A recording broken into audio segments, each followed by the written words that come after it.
Let's start now. Yeah. All right. So, good afternoon, Brazil. Hi. How are you doing today? I'm all right. You're all right. Just okay. I'm okay. And okay. Hanging Okay. in there. So tell me more about what brings you in here today. I've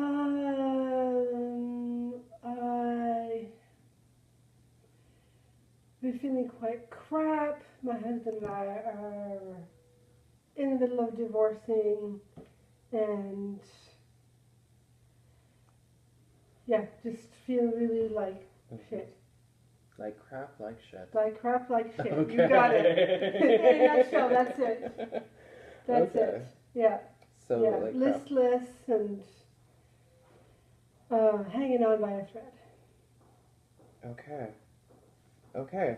So I'm hearing there's a lot of telling adjectives there. Um, you also mentioned that you are currently going through a divorce. Yes. When did you and your husband, or well, probably ex-husband going Yeah. on now, when did you first start discussing divorce? Or when did the process start? So the process, we're going to pretend we're in the past, so that they can be more realistic. So it is now June 2015, and so last month we went to special counseling, the two of us, and it came out that he doesn't love me anymore, and so all I do is cry, and it's just a pile of shit. And we've been married 32 years. Okay. Goodness. And so would you say that you're feeling pretty like shitty? Do you feel like it started at that point when you were going to the special counselor? No, it started before. Before? As of December of last year, when I realized something was seriously wrong. So then I got him to talk, and we tried lots of different things, culminating with this trip to England from France of a special couples counselor to do a 3-day intensive thing whereby we just worked with the counselor all day long, and it was the most horrible experience of my life, and now I just cry all day. Oh, wow. Okay. Horrible experience, most horrible experience of your life. And you cry all day. Pretty much up there, other than one other horrible experience. And it's ongoing. I don't know what to do. I have trouble performing the most basic of tasks. Like I'll go to the supermarket and I'll start buying stuff, and I will just barely make it out, or I'll just change my mind and just walk out without food. Okay. I feel like I'm underwater. Oh, wow. So it really sounds like you're having problems just functioning in your daily life. Oh yeah, I mean I wouldn't be able to hold down a job. I don't have one right now. Okay. But there's no way I would be able to go to work or do anything for anybody. Okay. Okay. So with all that being said, your mood sounds like it's sad. Yes. It's very low. Are there at all any times when you feel like it swings to like the exact other opposite? Like maybe you feel like really happy, really joyful? No, never. It's like a monotone sadness of a continuous sadness. Loneliness. Yeah, because I'm still trying to figure out how this can be fixed. Okay, I understand. Okay. So, do you ever at times is there anything, how do you cope with this feeling? That's a good question. I don't know if I would call it coping. What I am doing is I am eating. I'm eating for pleasure, so I don't care if what I'm eating is good for me. I Ben and Jerry's chocolate ice cream with almond slivers / pizza / bottle of rosé at a time. Wow. Bottle of rosé. You said bottle of rosé. At a Ice time. cream. Yeah, Okay. and pizza. And pizza. Yeah. So I'm going for something that will make me happy. Mm-hmm. So vegetables are good for me, but I don't care about that right now. But that's not. I'm going for anything that'll make me happy. Mm-hmm. That's interesting. Um, so, and you said it just right there. So it sounds like there's a emotional connection to the food that you're consuming. Yeah, I'm going for anything that'll make me happy. Okay. That'll be what I'll go for. Okay. Like I'm being nice to myself, although I am being very, I'm worried about the alcohol consumption because I know, not from personal experience, but from friends who are former alcoholics, it is a bloody slippery slope to go down. So pretty soon I'm actually going to be at just getting rid of the, either I'm going to have a friend take all of the alcohol away, or I'm going to something like that. Oh, and you asked me about coping. I have a therapist that I go to see once a week. Okay. And one of the questions she asked me is, how you doing with the drinking?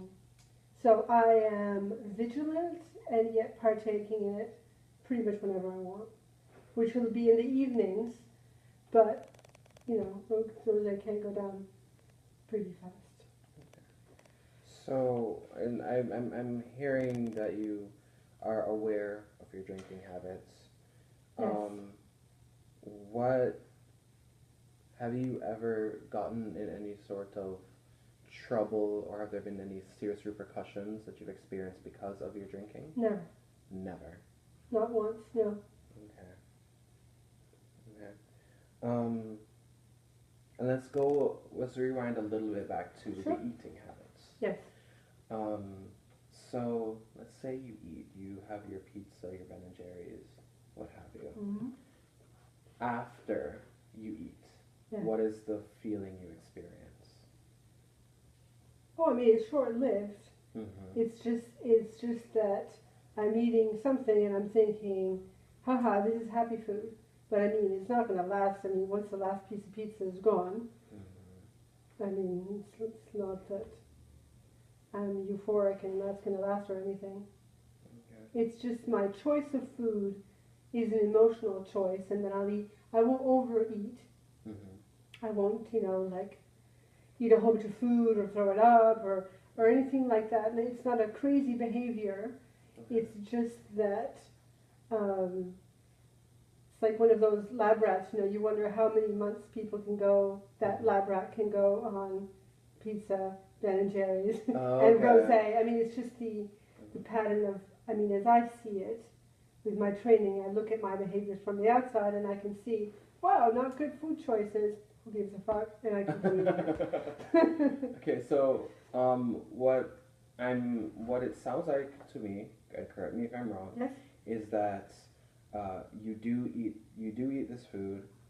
There's an emotional connection to it. You recognize that after you eat this food, you feel a brief level of satisfaction, Yeah. but then it quickly goes away. You're aware of this, and you would not. It's not binging. No, not at all. It's not binging, and you seem to not have any issue with keeping it down. Like you consume it, you Oh, don't yeah. feel a need to purge or cleanse Yeah. yourself of it. Yeah. Okay. And if I have somebody over for dinner, Mm-hmm. then I'm gonna make some nice food because I do like to cook and all of that. You also mentioned. I heard for a second there. It sounded like when you do eat or after you eat, like you sort of look outside of yourself. No, it's something I do all the time. You do all the time. In the Oh, sense that generally. I'm just aware, since I'm in personal development and I teach people Mm-hmm. how to improve their lives, it serves as a stopgap from things getting too crazy, because I'll be like, oh wow, that's interesting. Patient G went to the supermarket and couldn't make it 10 minutes without like crying and being a blubbering idiot and walking out of the supermarket. You know what I mean? So this my experience helps me see it in a more clinical manner, and that's probably one of my coping mechanisms. Okay. In So addition to seeing my therapist. okay. So you wouldn't say that it doesn't. So you wouldn't say that it's you becoming like sort of detached from yourself. It's No, just a not way at that all. you've On the always. contrary, on the contrary, if anything, it's a method um, of introspection, a healthy way, according to my therapist in any way, in any case, because I'm able to report to her once a week. Like I know which behaviors are like red flags. Mhm.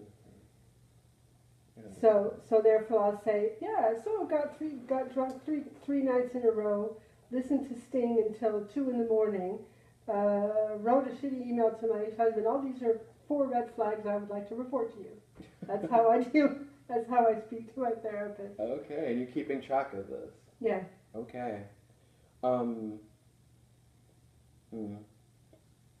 And in regard to the eating again, your closest friends or family, Hmm. uh, do they have any comment or about your eating? Do they have any concerns about it? No. No. Okay. Okay. Okay. And let's see. So you mentioned eating. You mentioned alcohol use. Hmm. Are there any other substances that you use Mm-hmm. on a Yes. daily basis? What do you? Okay. I'm on antidepressants. Yeah, antidepressants. Okay. Um. Okay. And what?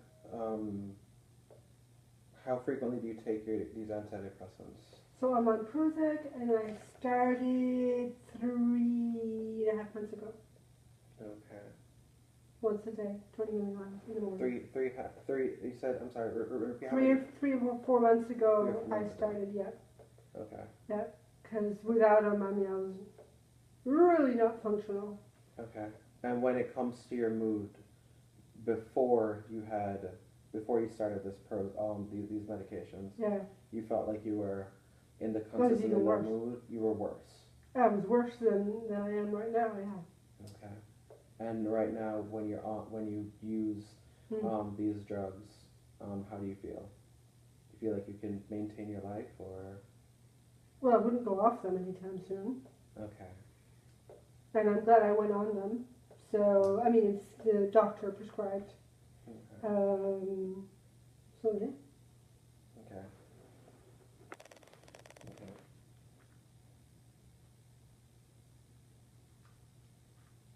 All right then.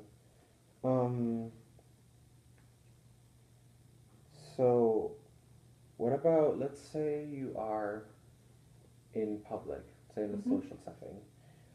Are there any particular like activities or social activities that you're afraid that you are afraid to do or participate in because of your mood?